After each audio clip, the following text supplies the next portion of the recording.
Hello friends, तो आज का हमारा टॉपिक है डू वाइल लूप। ठीक है, तो यहाँ पे देखो डू वाइल कैसे करते हैं। वहाँ वाइल में हमने क्या किया था, वाइल में हम कंडीशन को चेक करते थे, फिर उसके अंदर का स्टेटमेंट हम इको कराते थे अगर कंडीशन सही है तो। बट यहाँ क्या होता है, यहाँ पे हम पहले स्टेटमेंट को ही देखते हैं। ठीक है, पहले स्टेटमेंट ही हमारी इको हो जाती है। जैसे मैंने लिखा है यहाँ पे $A और $A को मैं यहाँ पे इंक्रीमेंट कर रही हूँ।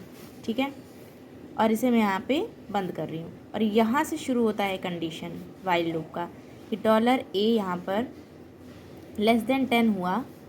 ठीक है, तो वैल्यू हमारी चले। यहाँ पे मैं लिख देती हूँ $A = 0। देखो वही सेम चीज़ है, यहाँ पे $A = 0।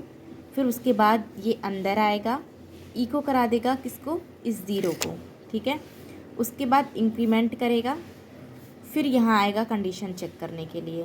तो यहाँ पे इस तरीके से हो रहा है। ठीक है, तो देखो अगर कंडीशन सही है तब तो पूरा 10 तक ये प्रिंट कर देगा।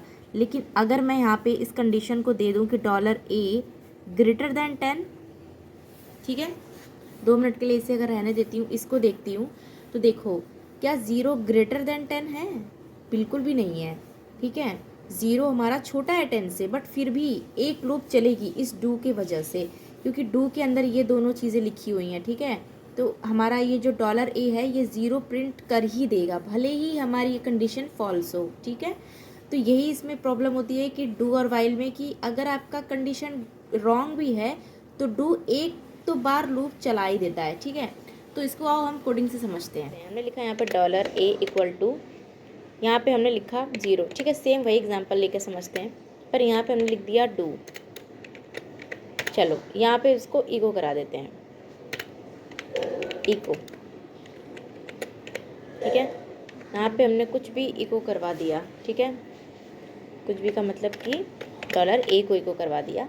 फिर उसके बाद यहाँ पे हमने लिखा वाइल, यहाँ पे कंडीशन हम लगा रहे हैं। ठीक है, वाइल कंडीशन।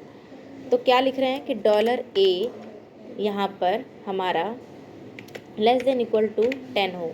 ठीक है, तो चेक करेंगे और यहाँ पे हमने डाल दिया इंक्रीमेंट, जैसे कि उसमें डाला था इंक्रीमेंट। ठीक है, A लिख देते हैं। तो अभी इसको पहले चेक कर लेते हैं। देखो यहाँ 0 से 10 तक की हमारी जो वैल्यू है वो प्रिंट हो रही है यहाँ पर। ठीक है, आप यहाँ पर देख रहे हो। अगर यहाँ पर मैं कुछ गलत इन्फॉर्मेशन दे दूँ तो चलो मान लो कि यहाँ पे मैंने लिख दिया है 5। अब देखते हैं रिज़ल्ट। अभी यहाँ 5 से 10 तक प्रिंट हो रहा है। ठीक है, लेकिन अगर मैं यहाँ पर इसे कर दूँ ग्रेटर, 5 > 10 हो तो अंदर का स्टेटमेंट चले। पर क्या 5 > 10 है? नहीं, वो तो लेस देन है, बट फिर भी देखो एक बार ये वैल्यू चलेगी। देखा 5 आया यहाँ पर, क्यों? क्योंकि यहाँ पर क्या होता है कि आपकी जो वैल्यू है यहाँ पर वो इको एक बार यहाँ पर होगी। ठीक है, इको एक बार होगी, उसके बाद वो यहाँ पे आके कंडीशन को चेक कर रही है, जो कि कंडीशन हो जा रही है फॉल्स, तो ये लूप से बाहर हो जाएगा और सिर्फ 5 हमारा प्रिंट हो जाएगा। तो आई होप आपको ये डू वाइल समझ में आया होगा।